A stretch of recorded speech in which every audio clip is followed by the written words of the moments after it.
ये टमाटर और एक पूछे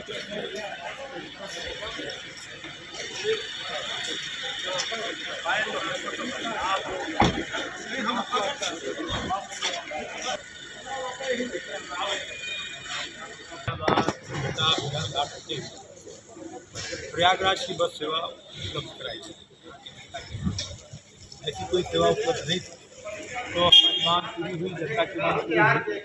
आज उसी पे हरी झंडी दिखा करके हम लोगों ने बस का संचालन शुरू कराया है।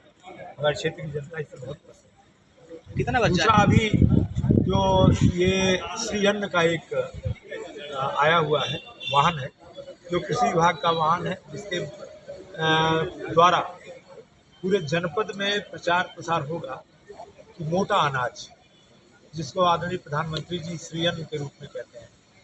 हमारे कुछ बुजुर्ग यहाँ पर हैं, आप लोग बचपन में आपने देखा होगा कि पहले भोजन किन चीज़ों का होता था, सावा, कोदो, तांदुआ, है ना, मड़ुआ, ये सब अनाज हमारे बुजुर्ग खाते थे और उनकी उम्र जो है 90 साल 100 साल है उम्र होती थी, क्योंकि ये शरीर के लिए हर तरह से फायदेमंद होता था। आजकल जो हम अनाज खाते हैं, जिसमें खेतों में उसकी उपज बढ़ाने के लिए रासायनिक खाद वगैरह का प्रयोग करते हैं, तो उससे हमारे शरीर में व्याधियाँ उत्पन्न होती हैं।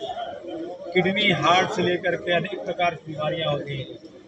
तो माननीय प्रधानमंत्री जी और हमारी उत्तर प्रदेश सरकार सभी चाहते हैं कि श्री अन्न का उत्पादन हो, इससे शरीर में जितने प्रकार के आवश्यक तत्व होते हैं उसकी पूर्ति होती है और दूसरे स्वास्थ्य के लिए वो लाभप्रद होता है, पाचन क्रिया के लिए बेहतर होता है और श्री अन्न खाने से जो है शुगर वगैरह की बीमारी नहीं होती है, कम होती है और जिनको शुगर हुआ रहता है उनको भी फायदा होता है।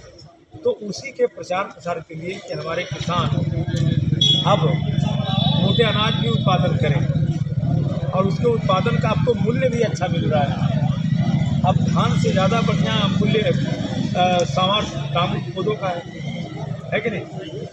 और देखिए कि अब इसका विदेशों में भी निर्यात हो रहा है, अच्छा मूल्य मिल रहा है। तो निश्चित रूप से सरकार की वो सारी योजना जिसके माध्यम से हमारे किसानों को और हमारे परिवारों को लाभ हो, उसके लिए हम काम कर रहे हैं। तो बीज की व्यवस्था क्या बीज केंद्रों पे होगी ताकि उस किसान हर बार हुई है, बीज केंद्रों पे हर बार व्यवस्था हो रही है, हर बार आपको बीज मिल रहा है। आप बसंते लेने तो जाइए, लोग जाते ही नहीं हैं, पता नहीं क्या दिक्कत है। लोगों से क्या अपील करेंगे?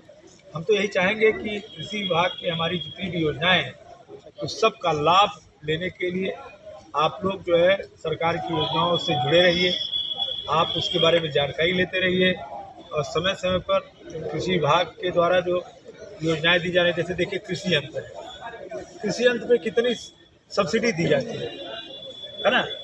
फार्मर्स ऑर्गेनाइजेशन, फार्मर्स जो FPO जिसको कहते हैं, फार्मर्स FPO बना करके आप जो है 10, 20, 25, 50, 100 लोगों के साथ FPO बना करके आप जो है सरकार की उन कितनी योजनाओं का लाभ ले सकते हैं मालूम है।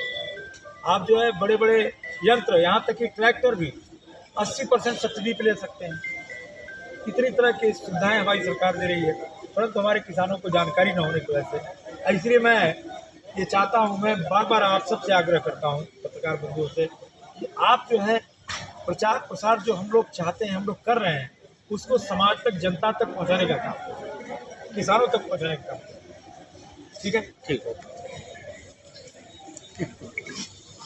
आइए।